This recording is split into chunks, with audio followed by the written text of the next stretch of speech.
Hello guys, welcome back to my channel. ఈరోజు టాపిక్లో మన డైలీ లైఫ్లో ఇలా మాట్లాడుతూ ఉంటాము. నువ్వెందుకు అతన్ని రెచ్చగొడుతున్నావు? నన్ను ఇంకోసారి రెచ్చగొట్టొద్దు. నువ్వెందుకు ఆమెను రెచ్చగొట్టావు? అతనే నన్ను రెచ్చగొట్టాడు. నేనెందుకు అతన్ని రెచ్చగొడతాను? సో ఇలాంటి సెంటెన్సెస్ మనం డైలీ లైఫ్లో మాట్లాడుతూ ఉంటాము. సో ఇలాంటి సెంటెన్సెస్ ఇంగ్లీష్లో ఎలా మాట్లాడాలో ఈరోజు టాపిక్లో మీకు క్లియర్గా ఎక్స్ప్లెయిన్ చేస్తాను. సో రెచ్చగొట్టడాన్ని ఇంగ్లీష్లో ఎలా చెప్పొచ్చు అంటే ప్రొవోక్. ఓకేనా? ప్రొవోక్ అంటే ఏంటి? రెచ్చగొట్టడం. సో కొన్ని సెంటెన్సెస్ చూద్దాం, then you can understand clearly. First one, అతన్ని రెచ్చగొట్టడానికి ప్రయత్నించొద్దు. ఓకేనా? అతన్ని రెచ్చగొట్టడానికి ప్రయత్నించొద్దు అంటే don't try to provoke him. Don't try to provoke him అంటే అతన్ని రెచ్చగొట్టడానికి ట్రై చేయొద్దు అని. ఓకేనా? సో దీని యొక్క మీనింగ్ వచ్చేసి ఇది. నెక్స్ట్ వన్, నువ్వు అతన్ని ఎందుకు రెచ్చగొడుతున్నావు? సో దీన్ని మనం ఇంగ్లీష్లో ఎలా చెప్పొచ్చు? వై ఆర్ యూ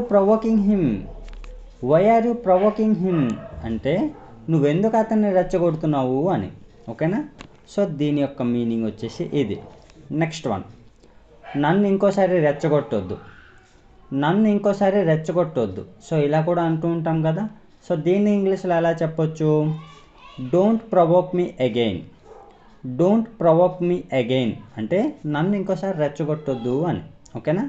సో దీని యొక్క మీనింగ్ వచ్చేసి ఇది. నెక్స్ట్ వన్, రెచ్చగొట్టాల్సిన అవసరం లేదు. సో దీన్ని ఎలా చెప్పొచ్చు? నో నీడ్ టు ప్రొవోక్ అంటే రెచ్చగొట్టాల్సిన అవసరం లేదు అని. ఓకేనా? సో దీని యొక్క మీనింగ్ వచ్చేసి ఇది. నెక్స్ట్ వన్, నువ్వెందుకు ఆమెను రెచ్చగొట్టావు? సో ఇలా కూడా అంటూ ఉంటాం కదా. సో దీన్ని ఇంగ్లీష్లో ఎలా చెప్పొచ్చు? Why did you provoke her అంటే నువ్వెందుకు ఆమెను రెచ్చగొట్టావు అని. ఓకేనా? సో దీని యొక్క మీనింగ్ వచ్చేసి ఇది. నెక్స్ట్ వన్, నువ్వు అలా రెచ్చగొట్టకూడదు. ఇలా కూడా అంటూ ఉంటాం కదా. నువ్వు అలా ఎప్పుడు రెచ్చగొట్టకూడదు ఇలా అంటుంటాం కదా. సో దీన్ని ఇంగ్లీష్లో ఎలా చెప్పొచ్చు అంటే you should not provoke like that అంటే నువ్వు అలా రెచ్చగొట్టకూడదు అని. ఓకేనా? సో దీని యొక్క మీనింగ్ వచ్చేసి ఇది.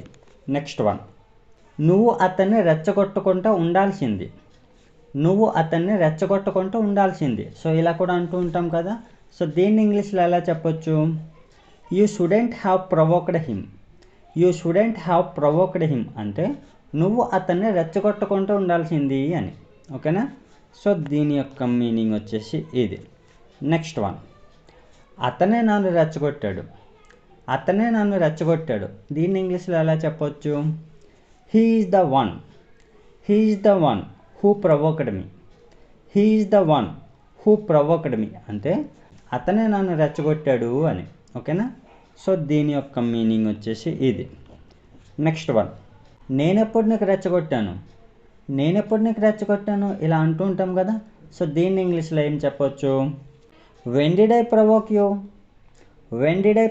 యూ అంటే నేనెప్పుడు నీకు రెచ్చగొట్టాను అని. ఓకేనా? సో దీని యొక్క మీనింగ్ వచ్చేసి ఇది. నెక్స్ట్ వన్, ఆమెను ఎవరు రెచ్చగొట్టారు ఇలా అంటుంటాం కదా. సో దీన్ని ఇంగ్లీష్లో ఎలా చెప్పొచ్చు అంటే హూ ప్రొవోక్డ్ హర్ అంటే ఆమెను ఎవరు రెచ్చగొట్టారు అని. ఓకేనా? సో దీని యొక్క మీనింగ్ వచ్చేసి ఇది. So that's all friends. So ప్రొవోక్ని యూజ్ చేసి ఇన్ని రకాలుగా మీ డైలీ లైఫ్లో సింపుల్గా మాట్లాడవచ్చు. సో మీ ప్రాక్టీస్ కోసం ఒక క్వశ్చన్, వాళ్ళని ఎందుకు రెచ్చగొట్టావు? Comment in the comment box. So మీకు ఈ టాపిక్ యూస్ఫుల్గా అనిపిస్తే లైక్ చేసి సబ్స్క్రైబ్ చేయండి. Thanks for watching.